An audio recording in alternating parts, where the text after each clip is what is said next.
Last time on The Incorrigible Party. After a few hours to prepare for the Trinity confrontation, Opal and Hellcruck break into an adjacent abandoned building. Kylea keeps watch on the street, and Rumkey enters the Trinity house. Finding an initiation party underway, a teen is being inducted thanks to some information he overheard at the orphanage. Attempts at talking his way out of trouble going poorly, Rumkey gives the signal, and Hellcruck hurls the packet of blasting powder through the third-story window, right at Brick's feet. Buggle, Yuli, Trix, and Chip are all acting on the same initiative. They're all going to try to take an attack of opportunity. Now, when you attack with a group of minions, you make a single roll, and it gets bonuses depending on how many minions are attacking. So it's still only one roll here. Boy, it better be pretty good bonuses here. Well, it's going to be 15 to hit. Doesn't do it. Okay. You see, dang. I mean, Chip, his hands are full of rope, but he drops it now, reaching for his dagger. Can't quite get it in time to take his lash out. Buggle, Yuli, and Trix, they're bare-fisted, right? They still kind of have their mugs of ale in their hand that they try to, like, clobber you with, but you make it away from them very easily. Next is Brick. You see, at the start of Brick's turn, it's like as if Sax and Bass like are channeling this protective force towards Brick, and Brick almost like as if he's like reaching out to grab something. He like reaches out and like grabs this swirl of energy and kind of like almost like throws it around himself, and he gains 4 temporary hit points from this protective energy. But he gets up, so I'm going to say he basically got knocked prone, right? He fell into this, so he has to spend half of his movement to get up. He's going to move towards the window. Hellcruck and Opal, you see Brick approaching the window, and Brick is like peering out of this window. And he sees the two of you from the, you're only 5 feet away from the side of the building. The illumination from the building is like illuminating you on this roof, right? Even if it would be like dim light. But he's looking, immediate recognition on his face when he sees you, Hellcruck. And he just points, I know you. You're Eleanor's lapdog. And he is going to try to make a ranged spell attack against you, Hellcruck. 17 to hit. We would have hidden though, Yeah. We would have like threw it in depth. I explicitly asked if you were at the edge of where you were, and you said yes. That's where you stayed. Before throwing, you always said throw and duck. Well, you threw on your reaction, so mechanically you actually wouldn't have had time to move, unfortunately. All right. Everybody throws in ducks, Leland. Everybody ducks. I'm sorry. For future, when you throw bombs, I'll remember that you're ducking out. Always duck. All right, that's a hit. You take 10 lightning damage as an arc of it blasts from his palm. Bro. Ouch. And as he sees he's hit you, he just starts to laugh. I can't believe she took someone like you under her wing. We will move That's hurtful. from Brick to Chip, Yuli, Trix, and Buggle. They are all going to swarm Rumkey. And tickle him. All right, so Rumkey, you've pushed yourself up against the southmost wall of this third story, and remember this roof is like kind of peaked. So Rumkey, you're fine where you are as far as height wise, but Buggle and Chip, who have saddled up right next to you against the wall, they kind of have to like almost hunch and lean over. So they're gonna attack. You see Chip though, he's finally drawn his dagger, and what looked like a mundane hilt, like a pretty simply constructed handle and a curved guard. When he pulls it out, the blade looks like it's made of ice, and you can feel the chill coming off of it. Cool. So Buggle, Yuli, and Trix, they're still just using mugs. That's gonna be worse. It's, no, 15 to hit again. No, that's a miss. We know that's a miss. And then Chip comes down with his dagger. Ooh, even worse. It's like a 7. He rolled a 2. You see Chip, like, he's struggling bent over, right? And he slashes out at you ineffectively, as do the rest of them. Hellcruck is next. So even if I had my hood up, he knows it's me because they obviously saw me. You have your hood up, so your hair is covered. I'll give you that. Your pink hair is covered because you did explicitly say you were doing that. Yes. Absolutely. Gotta hide it. And again, like, you've seen Brick beat in on Hellcruck. Like, he hasn't really pained. Like, he's looked at you, obviously. He didn't care me. Yeah. Well, thank goodness I'm a ranged character. Now, okay, so I'm going to say, I will tell you, for you to, basically the distance from where you were standing to get to this now open window, because you smashed it, is like a 10-foot jump. You got that. You're a monk. And is it like completely parallel, slightly up, slightly below? You're going to be jumping up, so it's like 10 feet at like a 45, right? If you want to make a long jump, I'll just refresh you of the rules. When you make a long jump, you cover a number of feet up to your strength score if you move at least 10 feet on foot immediately before the jump. When you make a standing long jump, you can leap only half that distance. Well, what's your strength score? Strength score is 14. You don't even need to make a check to make this long jump. Like, you will clear the distance. You'll make a check because you're grabbing onto a windowsill. But if it was open, you would just be able to do it, right? Like, you can easily clear this distance. Now, this window is like a 10 by 10 like bay window, right? So it's now open because you smashed it. So there's a lot of room for you to grab and get up there. So again, it'll be a pretty simple acrobatics roll. Watch out for the glass. Yeah, the glass is going to be the issue, yeah. Are you gonna jump with a rope tied around you so I have a way to get up? Currently, where everyone has now kind of pushed, and they've kind of saddled down into this like southwest corner of the building following Rumkey. Opal, you only have a line of sight for range attack on Brick right now because he's like 10 feet from this open window. Yeah. So if I expend some of my movement to get a bit of a run, does using that movement to get a bit of a runway reduce? It doesn't. So right? okay, so for your this 10-foot jump, you have to make a running long jump to make it, because your strength score is not high enough to just do a standing one. So yes, you will need to spend 10 feet to gain 20, basically. So that would be your whole move. Well, I'm sorry. What is your movement score? I have 40. Oh, you have 40. So if you make the jump and get to the window, you will have 10 feet of movement left to move away from the opening. It's awfully convenient, seeing as Brick is 10 feet from the window. That's true. To get up in his grill. That is the benefits of monk fast movement for sure. Yeah.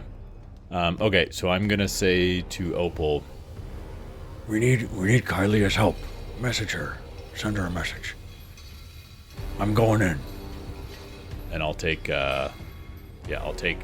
some steps backward, get a running head start, and leap for the window with reckless abandon. All right, give me an acrobatics as you hit the windowsill, trying to get up and avoid some of the shards of glass there. It'd be faster if you just yelled Kylia while you jump. She could hear you. Okay, acrobatics is a 15. You back up, you just sprint. You feel as you are like bounding across this roof, like you make a step, great, you find purchase. Second step, good. Third step, a little sag under where you're running. Fourth step, fifth, at the edge, you leap. As a section of the roof kind of deteriorates under your last step, you make it through the opening in which you've smashed, avoiding this jagged shard still stuck in the windowsill, and like curl up in a ball as you break through, and then unfurl as you land right on the other side of this window, 5 feet from Brick. I'm continuing with that momentum, and I'm gonna try and carry that straight into a punch right to his jaw. Okay, and then you step forward. I am going to give you advantage on your first attack with that momentum. You are almost like doing a Superman punch right through this window into Brick. Hit him in the nards. Yeah. Not that job, and I feel like he's got a bit of a glass chin. That is a 12 to hit, he's got unfortunately. a brick chin. A 12 hits. He has not put up Yes. mage armor yet. A 12 just hit. Max damage, 6 bludgeoning damage. Well done. You just Superman through those temporary hit points, connecting solidly with him, splitting his lip right as his head whips back from the force of your punch. What else you got? I mean, you still have a bonus action if you want to flurry. Yeah, I'm gonna Fury of Blows for sure. For another unarmed attack. Nat 20. Hey, okay. Oh! Fold and roll. Max damage again. Holy. Okay, so that's 10 total, right? Okay, are you spending a key point to make another punch? Yes, I am. Okay, go for it. I'm guessing that's a miss. 6. Yes, that is a miss. All right, well done. You're kind of out of action economy here, but you land 2 really good blows to Brick, and you like almost double him over, and he kind of like again wipes the blood from his mouth. You know, I got to give that old bird some credit. Choosing a guy like you. Clearly, you got something to you. But even as she gave her last breath, she never lost her composure. It's a shame I had to do her in, but orders are orders, you know. They came from up top. Back to the top of the initiative with Kylea. We would like to grapple Ralphie. Why don't you give me a perception check? 13. As you're going to, like, the front door still flung open, and you're, like, about to pounce on Ralphie, right? Stop him from continuing any further. From inside on the first story, you do hear noise and, like, movement from one of the closed rooms. From the ground floor? Correct, from one of the rooms on the first floor. With your 13, you can't quite tell which one it originates from, but one of the closed doors on either side of the staircase. Still want to try and grapple Ralphie. Sure. Let's do a contested athletics. Oof, Ralphie got an 11. I did not beat that. 7. Okay. None! Let go of me! And he, like, batters your hands away, like, frantically. And then, I mean, you're not successful in your grapple attempt. What did you tell them, you little snot? Please don't hurt me. I just told them what they wanted to know. And what was that? Everything. Okay, now I'm picturing the Goonies where they have Chunk and they have the blender and he starts spouting off all the things he's ever done in his life. So that was your action. What do you want to do? You want to stay where you are? Is he running away now? Or is he still standing there? I mean, he can't do anything until his turn, so. But you don't have him restrained or grappled at all, so. Right. Yeah, no, I'm just going to stay there and try and get more information out of him till I know something else to do. I mean, I know you said I heard movement, but he's a more pressing issue right now. Opal, you're up. It's an action to use my stunning stone. That is correct. Hey, like you said, you can give a holler. Yeah. And I can still see Brick, even though Hellcrux kind of in front of him. Yes, yep, you absolutely can. So from the window, I'm going to take a deep breath in, point my finger, and as a ray of sickening green energy escapes me, I yell, "Kylea, we need help!" And I'm gonna ray of sickness Brick through the windows. Since I know he doesn't have his mage armor on now. Oh no. That's not. Oh, 14. 14 hits. That's 8 poison damage. Movement wise, can I attempt after casting my spell to move, or? Oh yeah, sure. You still have your full movement. Yeah. Do you want to try to jump? Yeah. What is your strength score? 10. Okay, you are just strong enough to clear the 10-foot gap. And again, you'll have to make your acrobatics to avoid getting cut up, but you can make it to the other side. You are just strong enough. I'm gonna try. How much movement? What's your total movement? 25. I'm a little guy.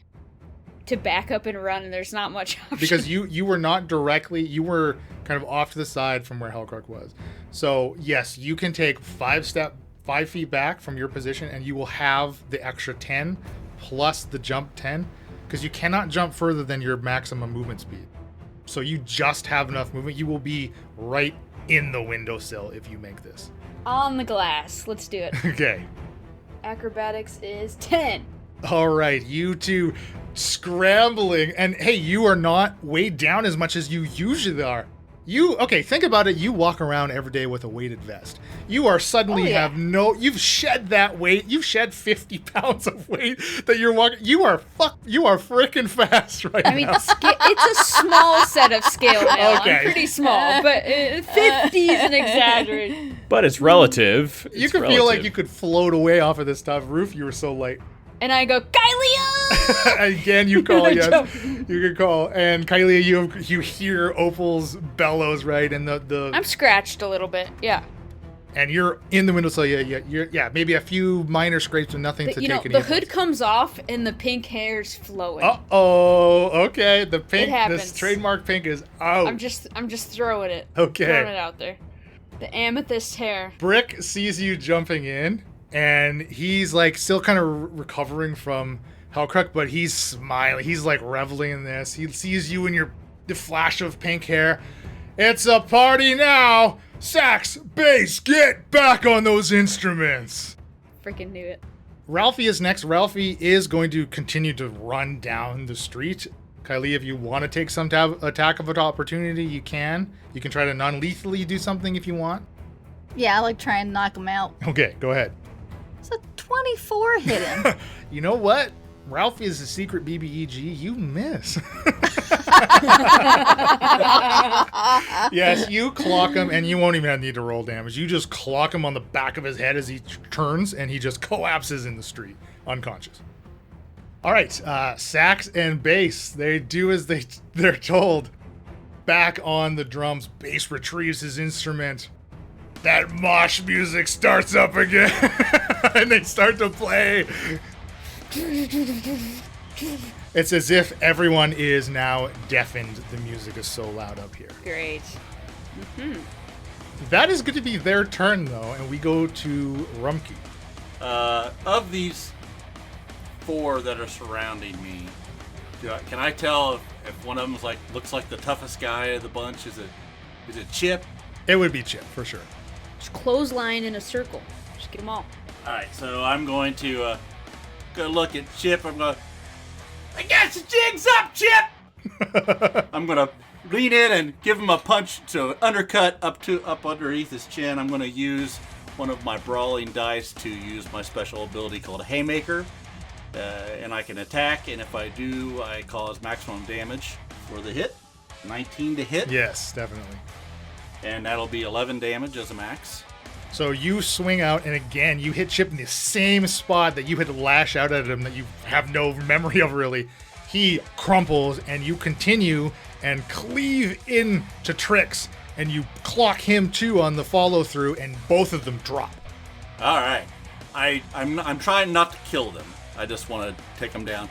So then I'm going to turn around, and with my bonus action, I'm going to use the old 1-2, look over and give Yoli a nice little smile after I've knocked those 2 guys down, and then punch him right in the gut. And since I'm still up, my Haymaker still gives full damage on any attacks this round. So that's a 15 to hit. 15 does not hit.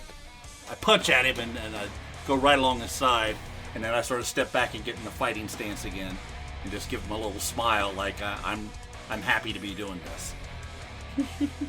Good job. Okay, and like you see, obviously the dagger that Chip had went scattering across the floor, right, as he crumples. Same with Trix's mug of beer, right? It spills on what was left of it, anyways, after the moshing. Just a few little sips still stuck in it. On the first floor, Kylia, you kind of hear a door opening. And you can see through the front of the building this big, burly human. He's shirtless. He's kind of rubbing sleep out of his eyes, and he's looking around confused.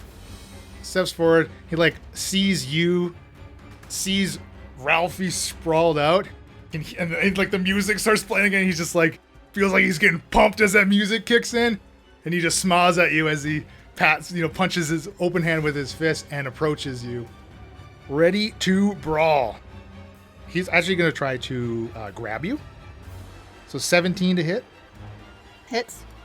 So his one meaty arm kind of lashes out at you. You're going to take 4 bludgeoning damage, and he like wraps around you and grapples you, of which the escape DC is 13. If on your turn you want to spend your action to try to get out of it. So he's got one arm around you, and then he brings up his other one and is going to try to do his own haymaker. Adjusted 20 to hit. It hits. And because he's got you like basically around the neck, he's going to do a little extra damage to you. 10 more bludgeoning. Ouch. Frick. Next is Brick. Brick starts to like form symbols in the air with his hands, and he's going to cast Gust of Wind, which he can do once a day. Yeah, we're lined up perfectly here. Originating from him, like as if it's emitting from his chest, this wind blasts into Hellcrook and Opal. Can you both make me a strength saving throw, please? Of all the things I have advantage against with magic, it's not strength. It's charisma, intelligence, and wisdom. Everything but. Oh, 3. 12 for Hellcrook. The DC, unfortunately, was 15 as this wind buffets the two of you. You both get blasted 15 feet back. Uh-oh. Yeah. But that's... The but wall. the window's behind us, dude. You both get blasted immediately out of this window through additional shards of glass. You only fall just the one story. So the falling damage hitting the roof is only going to be 1d6 for the two of you. So you're both going to take 2 bludgeoning. Opal, you fly 10 feet back from the edge of the building into the roof. Hellcrook, you land in that saggy section that your foot almost went through as you jumped. You can make me an acrobatics with disadvantage as you are prone. That is an 11. That is not enough as this 5-foot section of the roof collapses under you. You try to scramble and roll over, but you're not fast enough. Can I react to try to grab him? Yeah, okay, I'll let you use your reaction. Sure, you can do an athletics at disadvantage because you two are prone. On my stomach, hand outstretched. I did roll a 20, but I also rolled a 4. So that's 6. All right, so Opal, you reach out and like grab onto Hellcrook, and because you failed, Hellcrook pulls you in his frantic, and you both will plummet through this hole. You only take 1 more point of bludgeoning as you fall another 10 feet down to the 2nd story inside of this building. This is not looking good. And so as you are falling, like this gust of wind is blasting like 60 feet still. And Rumpke, up here, you can see that the wind isn't like dissipating. It's continuing and blasting basically in that direction. And Brick will then take his movement. And you still see like as he's moving, like that gust of wind maintains its like easterly direction, and everything behind it kind of gets blown off. Like all the ink stuff on the table, the chair, and it gets knocked over. When you first came in here, there was like this rug covering this section. Like that rug starts to lift up, and you actually see underneath the rug was covering a hole in the floor as it kind of gets blown aside from it. But that was his action. So Buggle and Yuli, the only ones left standing, they are going to try to, again, take Rumpke down. Yeah, that's only going to be... Well, that's a 17, actually, to hit. Not yet. Oh, my goodness. Okay. Completely ineffectual against you. Down to Hellcrook. All right, so I'm still prone, smashed in some rubble, bunch of broken boards. I'm going to try and dust myself off and stand up. Not in that order necessarily. Is there a window nearby in this floor that I've fallen into? So you have fallen down to the 2nd story into that larger open area. 10 feet to your left is another smaller window that would look at the side of the 2nd story of the Trinity house, of Kappa Delta Trinity. Every time I say it, I keep thinking of a sorority house or something. I know. The Trinity house. And it looks like through that window I don't have like it's not lined up with a window in the other house, so... There's nothing stopping you, like Elena had suggested, trying to wedge yourself across this 5-foot gap and shimmy up. You are a monk, after all. Yeah, but then Opal's just stuck there, ineffective. I think I'm going to dash down and make it as far as I can down. Basically, I want to get to the street level, and I'm going in the front door of this house. So as far as I can make it, essentially. Okay, I do believe if you wanted to burn another key point, you can do an additional with your bonus action. I think you have an additional dash. Yes, Step of the Wind. Spend a key point to either take disengage or dash action as bonus. So that would get you a total of 100 feet of movement if you spent that key point. Because again, you're prone, so half of it's 20 feet to get up. So then you would have 40, 40, and 20 if you spent a key point and dash with your action. And that would get you right basically to the front of the Trinity house. Okay. Yeah, let's do that. So Opal, you just see Hellcrook pop up, dusting himself off, and he is gone. Like Usain Bolt gone down these stairs, out the front. Kylie, you hear the slam of this rickety door again. This decrepit door falls off its hinges as Hellcrook, you blast through it, and you can make it right up to Kylea. You see an unconscious Ralphie in the street, and this hulk of a man, Axe, his name is, squaring off with Kylea. You can get right up to both of them. Okay. Well, I mean, I guess that's it. So I'll get up there. Right to the top, Kylea. You now have a companion standing next to you, like as if he just appeared out of nowhere. Kylea's coloring is very golden. You can tell, Hellcrook, that she is very angry right now. Agenum! She will teleport 30 feet away and then start to run farther away. And Hellcrook, you will hear Kylea say, Sejadal, they need us, stop! And she will manage to stop 10 feet away from that. Teleporting takes your action, Bonus, meaning you still have your action. correct? Kylea will whip around, pull out her bow, and try and shoot Axe. I heard Kylea will send a message to Opal saying, hey, how's it going up there? Yes, that too. Oh wait, no, I can't. Shoot. Because I'm shooting. That damn action economy. 19 hit him? Yeah, definitely. We're gonna have to tinker a device where the stone is touching our skin at all times, right? So that we can always... What's the thing the bride wears on her leg? Little garter belt.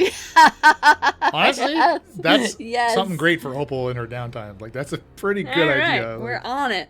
Little thigh lingerie. Or like the thing you wear on your arm when you go running and hold your phone. Oh yeah. Yeah. Anyway, that's 10 points of damage. That's with your Schneck attack? Oh no, that's not with sneak attack. And did you add the +1 with the I did add a +1 with the infusion, and the sneak attack is just 1d6, I believe. So that's an additional 1 point of damage. Huge, massive. Every bit counts. And now with your enhanced longbow from Opal, it's like magical ammunition that just appears, right? And then the arrow itself disappears after it hits the target. Yes. So there isn't even anything for Axe to pull out of himself. He's just bleeding from an open wound now. Yes. I mean, that's convenient as far as medical attention goes. But, I mean, the arrow could be said to be keeping the blood from flowing, like if it's blocking the artery flow or whatever. Oh, well, in 5th edition, blood flows counterclockwise. Oh. It's like being down under. All right, next is Opal in initiative. Opal can basically move to the stairs and maybe dash up, but there's no way she's going to be able to get to the window. Or she gets to this window from the 2nd floor and tries to do something.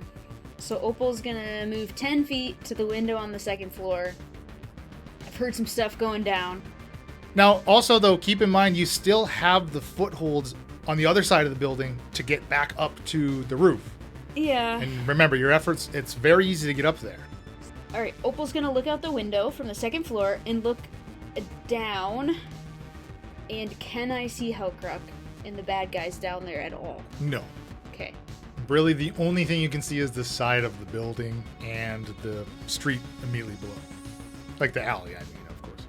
Remind me which window we went out of to climb up. Is it the one directly across the building from me? Yeah. So I moved 10 feet already. It'd be 40 feet to climb out that window. I have 25 feet of movement total. So a dash would be 50. So I could make it to that other window, and it's just a... I was really hoping I could maybe see Hellcruck or someone and, like, heal them from up top out the window, but... If they were closer to the corner, like closer to you, but they're like right in the middle of the building, right? It honestly seems like a lot of work to dash to the window, climb up, like, it's gonna take this is multiple move situation. The fastest thing for Opal to do right now, she's gonna do. She's gonna jump out this window. I love it. Okay. All right, well, you're only falling one story. I don't know if that counts as movement. What does that count as? Just falling. Yeah, you're just falling. So you're actually only gonna take 1 point of fall damage, 1 bludgeoning. I'm rolling really low on that fall damage tonight. Thank you.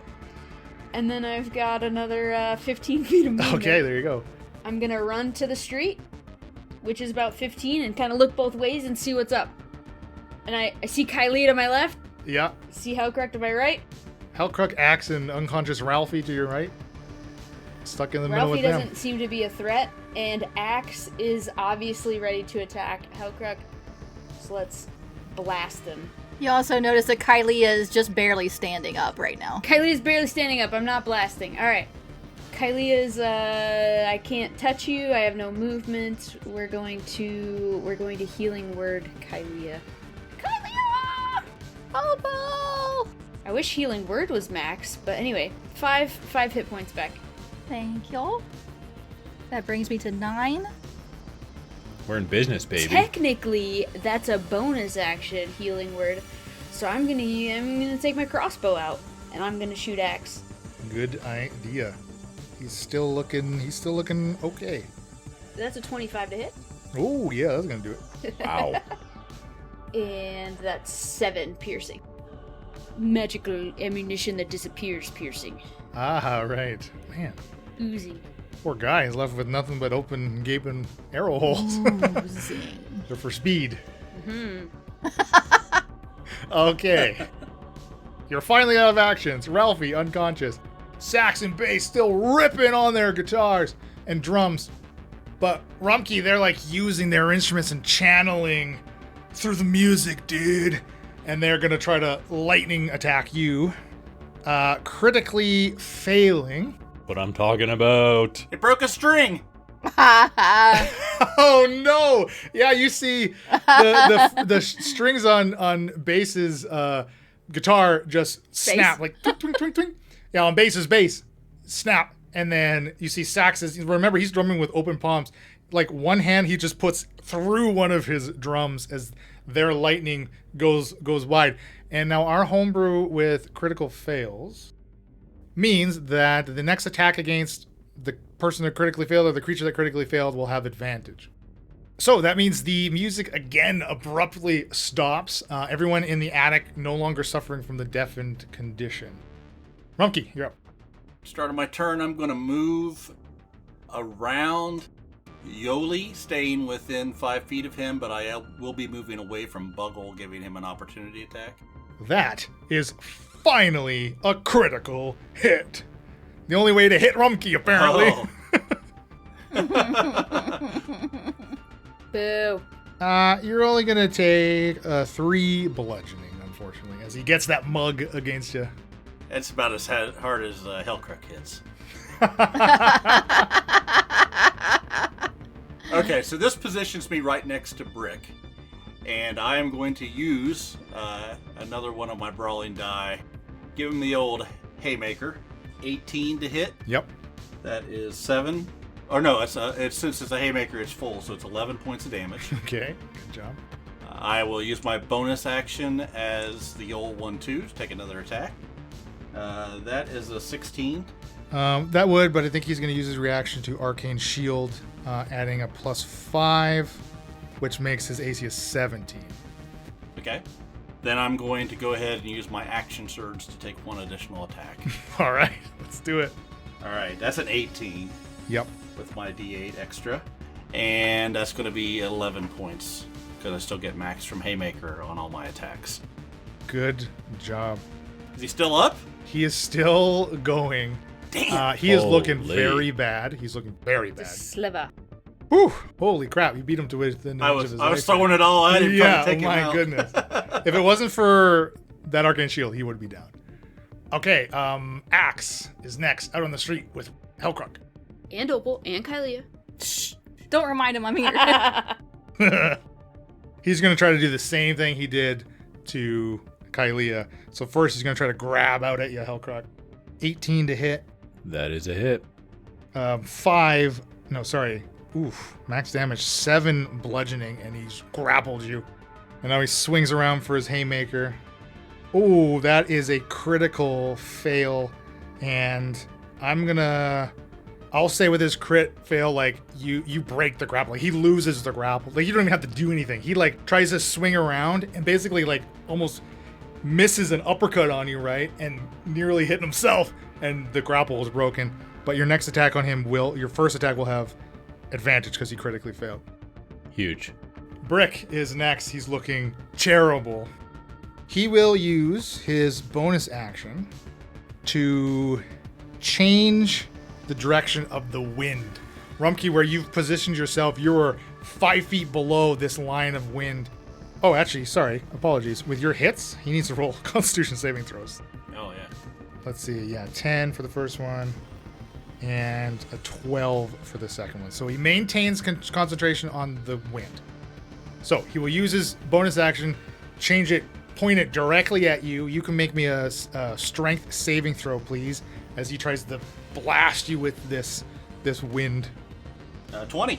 Okay, you brace yourself, and you do not get blown away, which means he's going to use his action to disengage, unfortunately, and he's gonna sprint to the window, and he barrels through this 10 by 10 window on the other side of this house, smashing through it.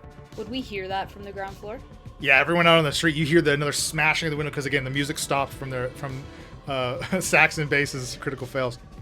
Of course, I roll the highest amount of falling damage for the enemy. As you should. Okay. Buggle and Yuli still up. Buggle swings around in front of Rumpke, basically where they kind of like take the place of where Brick was. Trying to block Rumpke in. Again, just swinging their mugs at him. That's not going to do it because that's only... oh, wait. +5, so that's an 18 exactly. I mean, you need a 19. Oh, I need a 19. Oh, Dang. my God. Okay, so Yuli and Buckle missing Rumpke and Hellcrook. You're squaring off with Axe here up front of the Trinity building. Let me just ask you a question. Axe is about to get axed, let me tell you. 16 to hit. Yes. And yet again, this D4 is rolling max damage. 6 bludgeoning damage. Slowly chipping away, little guy. You see, you've bloodied Axe. Huge. Deciding between spending my last key. I think I'm just going to attack once more without spending the key. That is a 9 to hit. That is a miss. Fudge. All right, Kylea. You see Kylea haltingly takes a step backwards. Cecil Joe! Stop it! And then she will shoot Axe again. 13. 13 hits. This guy's bare-chested. He's like clearly just woken up. He's like only clothed from the waist down. 12 points of damage. Very good hit. Whew. Okay. Opal. Wait, I'm sorry. You said 12 points of damage, but then you neglected to say that he went down.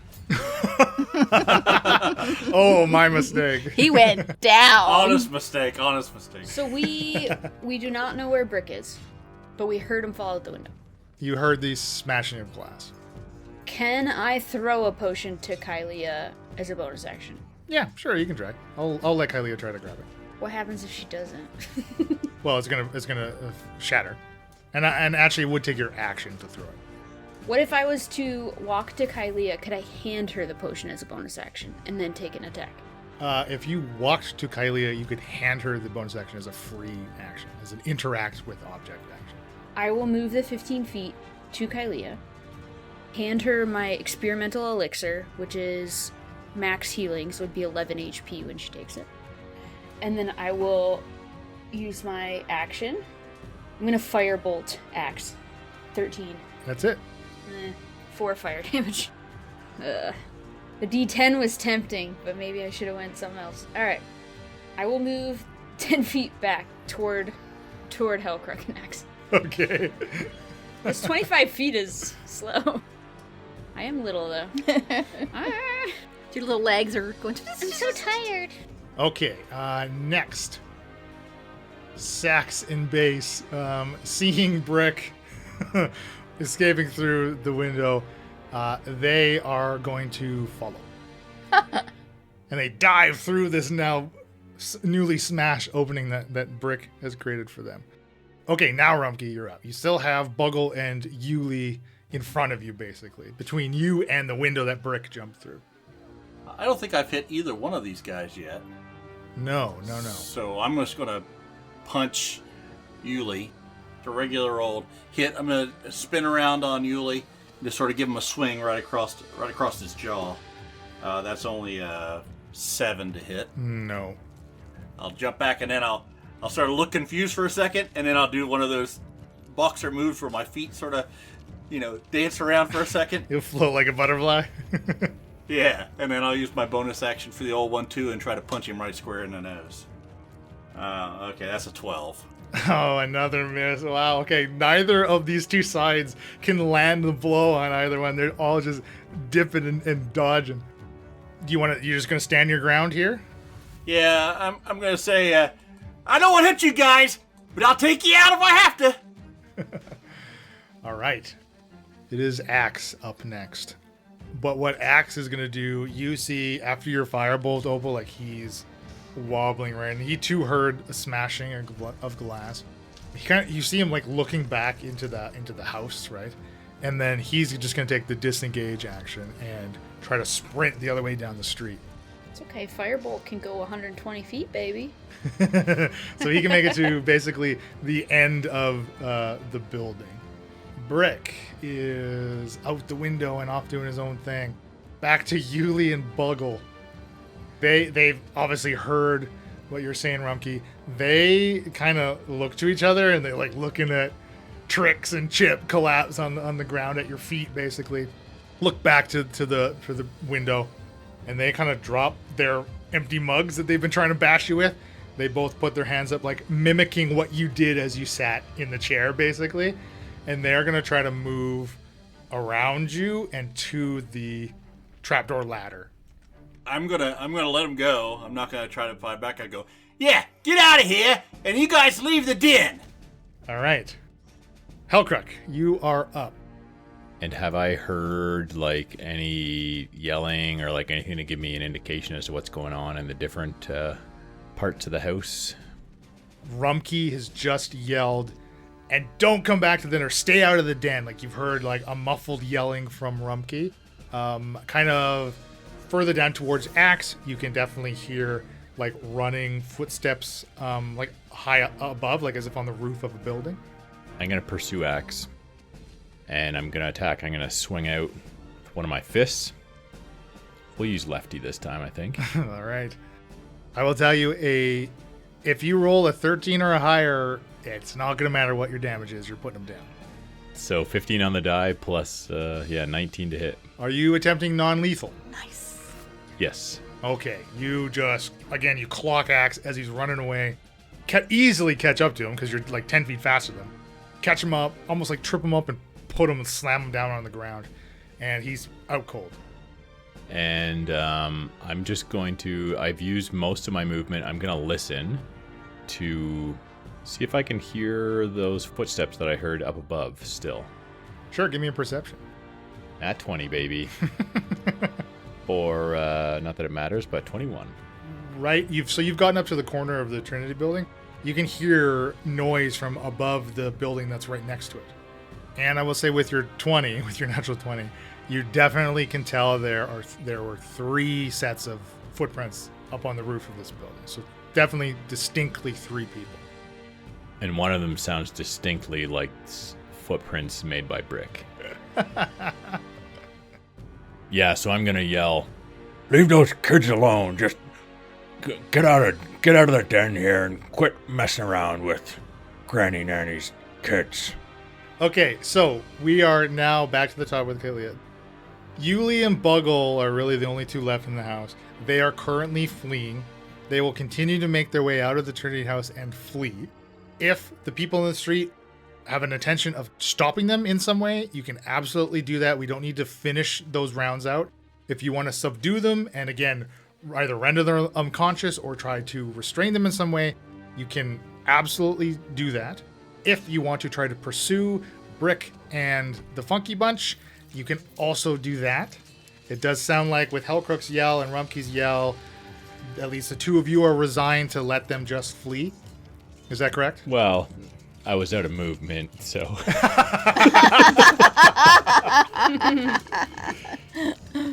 Yeah, I'm not sure that. I mean, I could try and sprint along the buildings and try and listen to where they're going, but they've got the high ground, so I don't know that I'm going to really be able to catch them.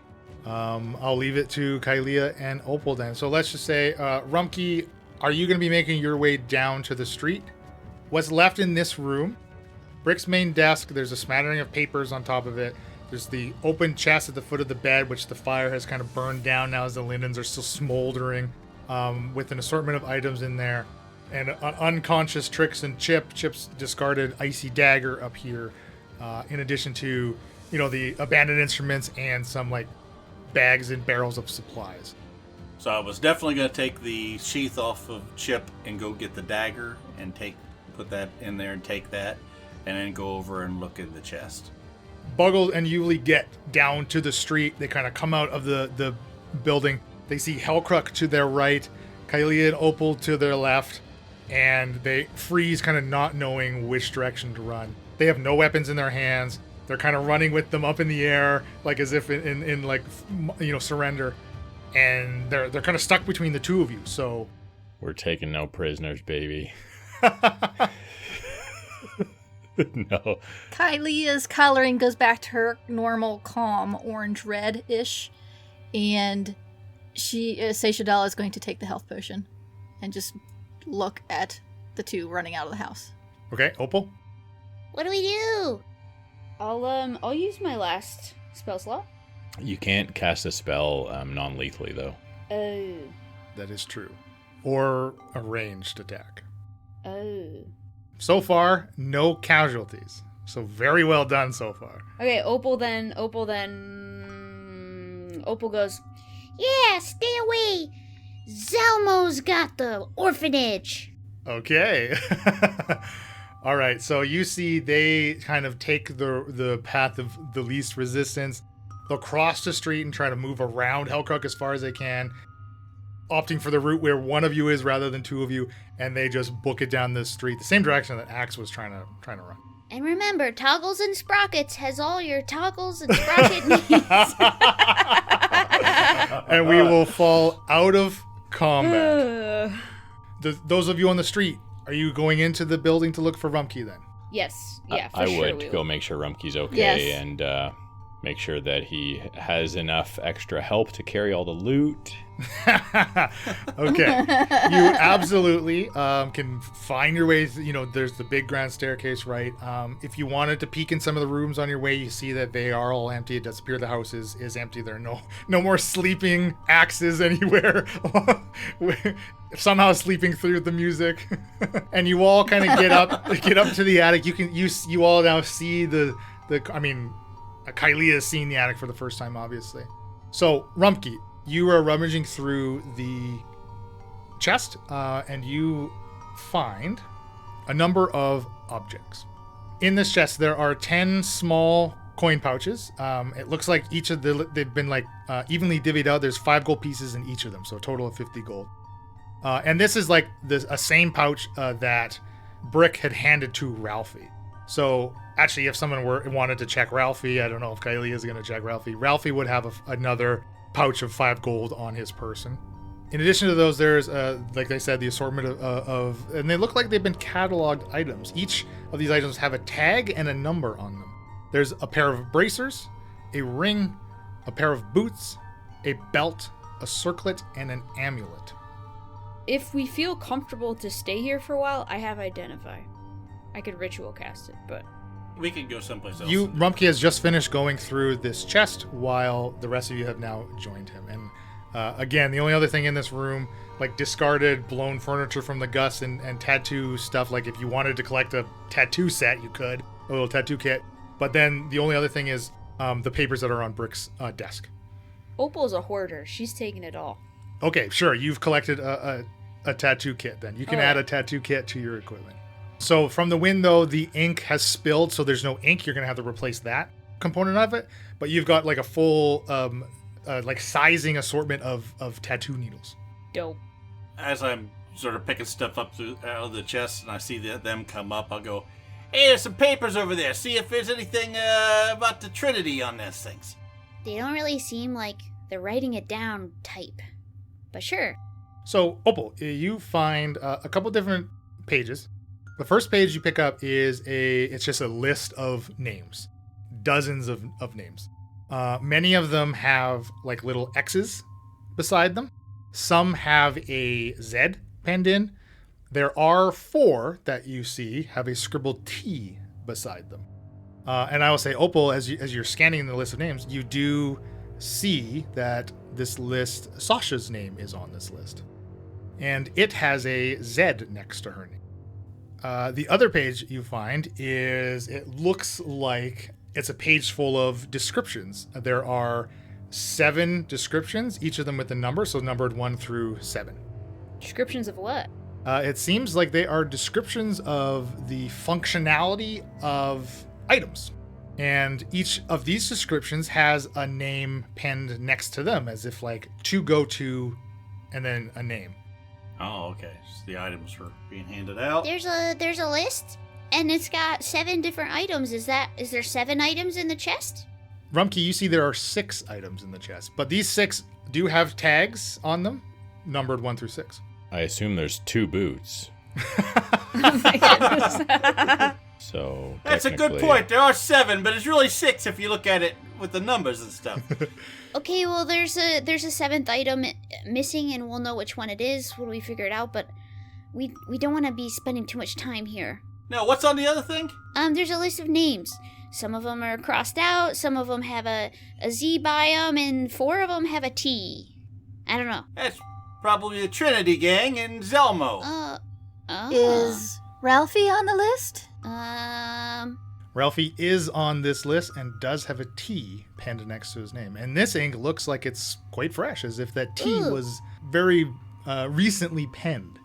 Oh my goodness, Rumpke, you're so smart. I think, yeah, Ralphie's on here and he's T. A fresh T. Yeah, dude. Maybe can we carry all this stuff and maybe we can look into this more elsewhere. They might be coming back with reinforcements. But there's only 4 T's. Opal, let us have that list, please. We're sure Zalma would be very interested in seeing it. Here, yeah, okay. Okay, so do you want to collect the lootables and then just get out of here? I think that's the best. That's what plan. Hellcrux saying. Pack it up and head out.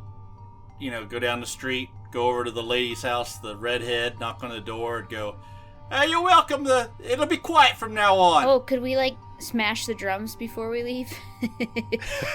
Yeah, you no can more noise demolish. Complaints. Yeah. You can demolish them for sure. Take a dagger. And the lady then asks, have you gotten rid of them? You've gotten rid of them.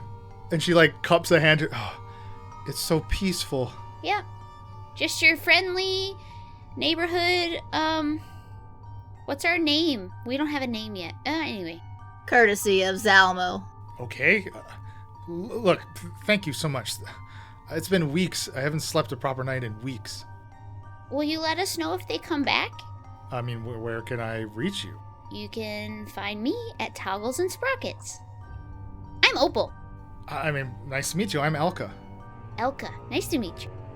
He's at the stables. This guy, he's a fighter. I don't know. Just send word. Or send word to Zelmo. Yeah, tell a kid at the orphanage or something. Yeah. Thanks. Thank you. You have a good night. And then she'll close the door, clearly happy. Was Ralphie still laying on the ground when we came out of the building? He'll recover.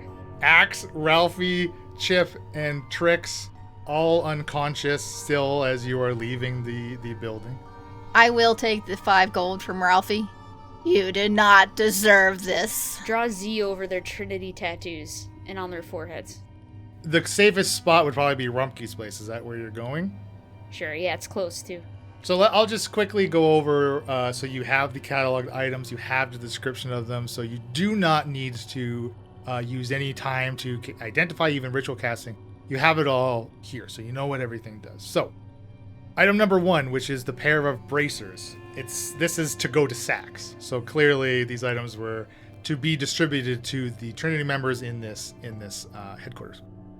Bracers of enervating defense.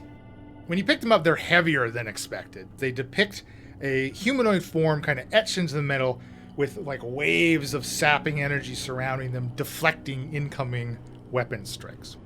So, if the attuned creature is wearing these bracers and gains the bloodied condition, their armor class increases by 1.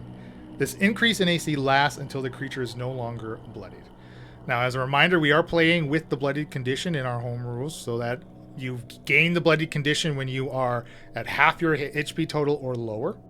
And additionally, while bloodied, the creature may use their bonus action to increase their armor class. The bracers begin to extend up the creature's arms in flexible and durable bands of metal. For each level of exhaustion the creature chooses to incur, their armor class increases by 1. As an additional reminder, our homebrew exhaustion rules. We are adopting the 1D&D exhaustion rules. Every level of exhaustion up to a max of level 10 incurs a -1 penalty to attack rolls, saving throws, and ability checks. If an exhausted creature becomes bloodied, meaning, say one combat round, you decide to take 2 levels of exhaustion to boost your AC by 2, which, while attuned to this, would be a total of 3 for this fight while you are bloodied.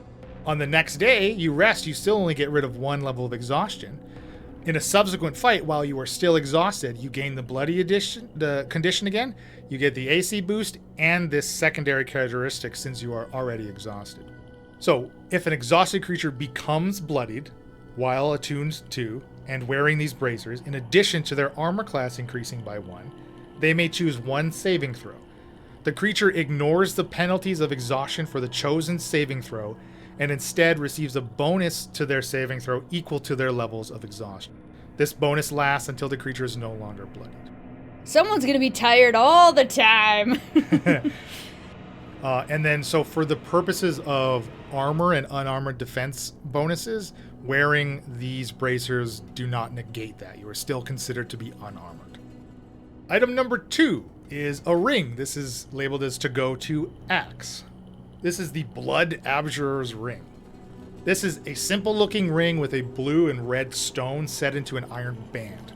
When activated, barbs on the inside of the band pierce the wearer's finger, drawing their life force into the stone and projecting it outward, surrounding the wearer in a protective ward that shimmers in swirls of red and blue. If the attuned creature is wearing this ring and gains the bloodied condition, a protective ward springs from the stone. This ward has 10 hit points. Whenever the creature would take damage, the ward takes the damage instead. If the ward is reduced to 0 hit points, the creature takes any remaining damage. The ward lasts until it is reduced to 0 or until the creature is no longer bloodied. Additionally, while bloodied, as a bonus action, the creature may use their energy to fuel this protective ward or create a new one. For every level of exhaustion the creature chooses to incur, the ward gains hit points equal to 5 times their proficiency bonus. So with 1 level of exhaustion at your current level, that's 5 times 2, you would gain 10. You basically get the ward back. If you took 2 levels, that would be 20, a ward with 20 hit points, etc. And obviously as you level, that one does scale as you level. If an exhausted creature becomes bloodied while attuned to and wearing this ring, the ward is activated as normal with 10 hit points and additional hit points determined by the number of exhaustion levels the creature currently has. So basically, if you are exhausted and in combat you go below half, it automatically triggers a ward based on your levels of exhaustion. So are those temporary hit points, or are those up to your max? It's not temporary. It is distinct from temporary hit points. This is a pool of hit points that the ward itself has. It does not affect your current hit points or your maximum. You can still gain benefit from temporary hit points and this ward. Item number 3, labeled to go to Tricks, is the pair of boots. Are they my size? I want to walk faster. Well, these may be the boots for you. I have found in this situation that having half of Hellcrux movements. It's difficult. So these are the bleeding boots. Dark red leather boots that glisten as though their surface is wet. When activated, the wearer leaves bloody footprints that quickly dissipate, leaving no trace. And they would magically fit to whomever would put them on and attune to them. If the attuned creature is wearing these boots and gains the bloodied condition, the creature's base movement speed is increased by 10. This increase in movement speed lasts until the creature is no longer bloodied. Additionally, while bloodied, the creature can harness their potential energy and amplify their kinetic output. As a bonus action, the creature may incur levels of exhaustion, increasing their base movement speed by 10 feet for every level incurred. If an exhausted creature becomes bloodied while attuned to and wearing these boots, in addition to the 10 feet increase to their base movement speed, the creature gains a fly speed for 1 minute as blood-red wings sprout from the sides of the boots. The creature's fly speed is equal to 10 feet for every level of exhaustion they have. So you get little Hermes boots, basically, if you're really tired and real low on hit points. That's pretty cool. We can just sell Yeah, all that's this sweet. stuff for stuff that doesn't make us exhausted, right?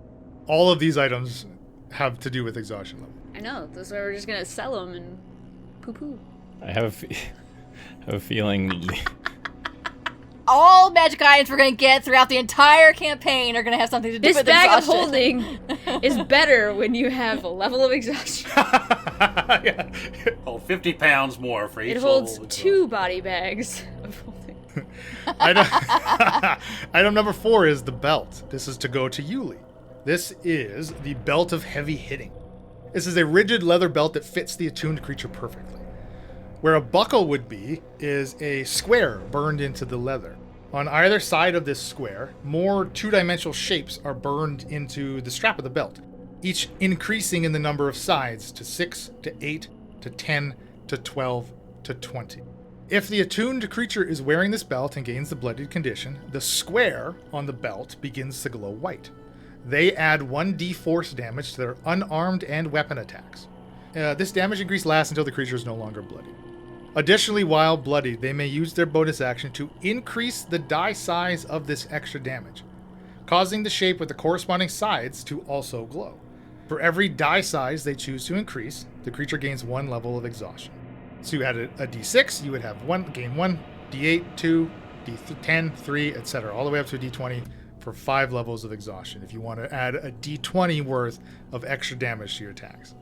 Now, obviously, that comes with a -5 penalty to your attack roll, right?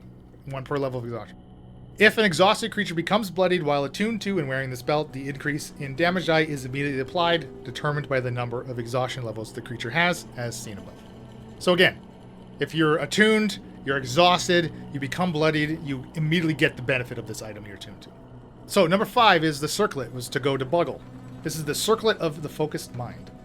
Comprised of thin strands of twisted copper wire, the front of this circlet has a target-like symbol formed in the wires. When used, the wearer experiences a brief moment of tunnel vision as they focus their mental energies to manifest additional arcane abilities. A small spark forms within this target symbol until utilized. If the attuned creature is wearing this circlet and gains the bloodied condition, they may cast a spell from their prepared list without expending a spell slot. This spell may be a level equal to or lower than the creature's proficiency bonus -1. So currently at your level, it would be a first level spell slot. And it must have a duration of instantaneous. So no prayers of healing that cost you 10 minutes or more, right, etc. This spell's casting time becomes a reaction.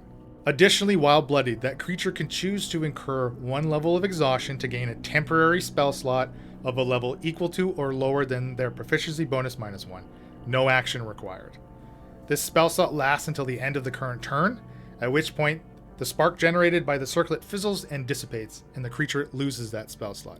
So keep in mind, with the action, it makes that temporary spell slot cast as a reaction. So if you feel like you want to cast something on someone else's turn, you can be like, okay, no action to generate this, and then reaction to use it. If an exhausted creature becomes bloodied while attuned to and wearing this circlet, they may cast a spell from their prepared list without expending a spell slot.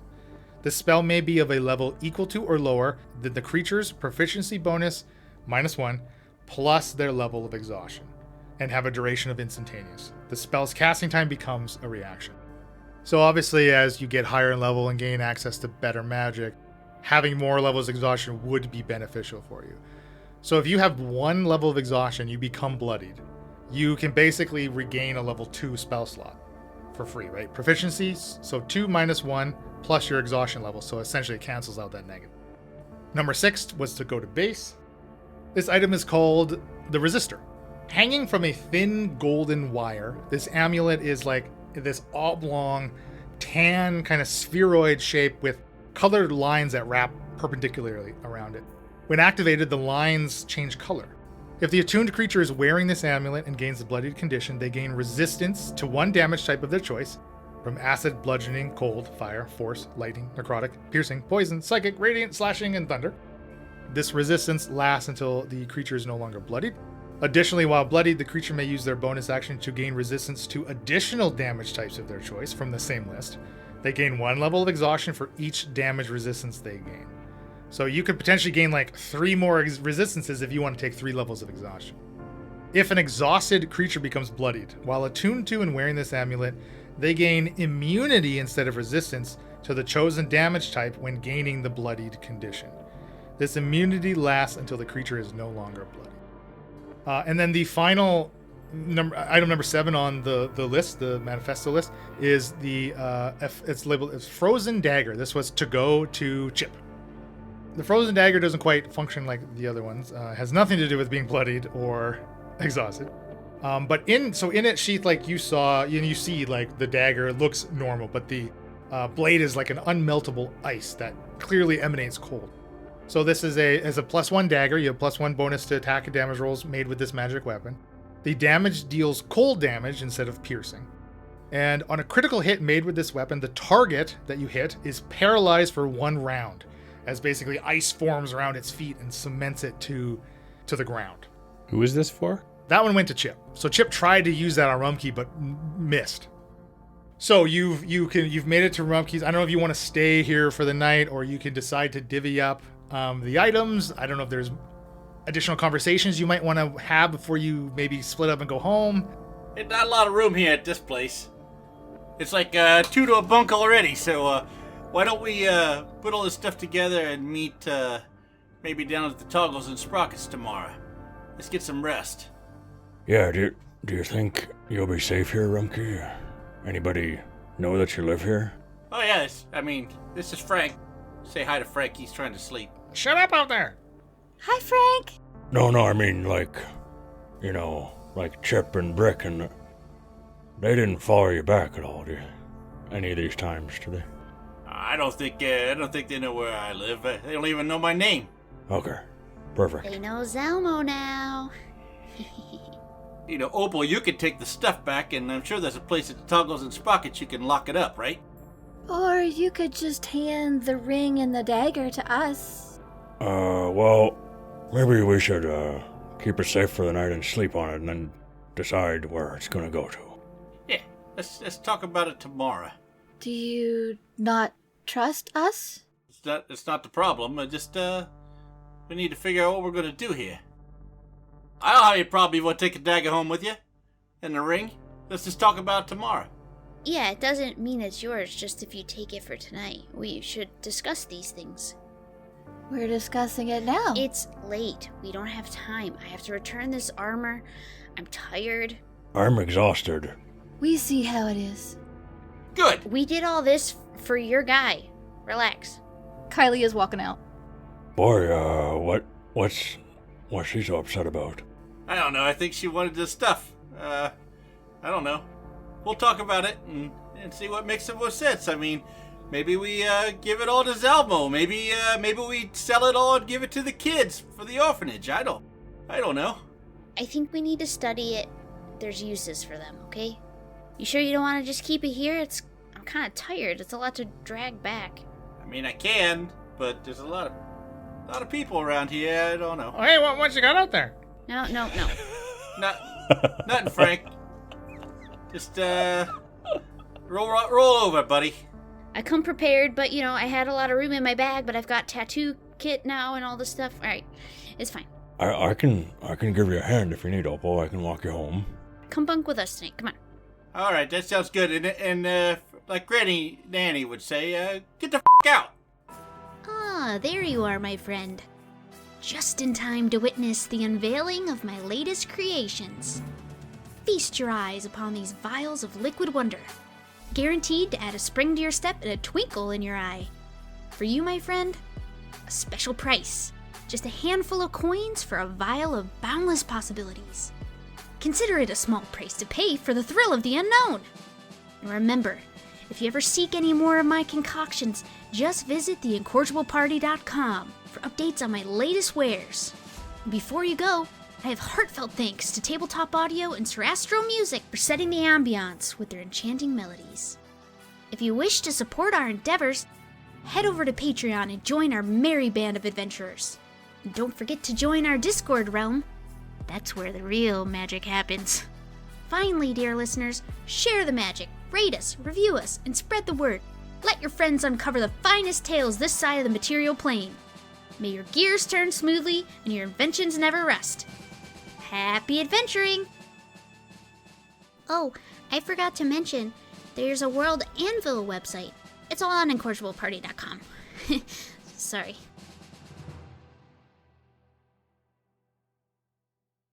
This has been a Sounds of Steel production.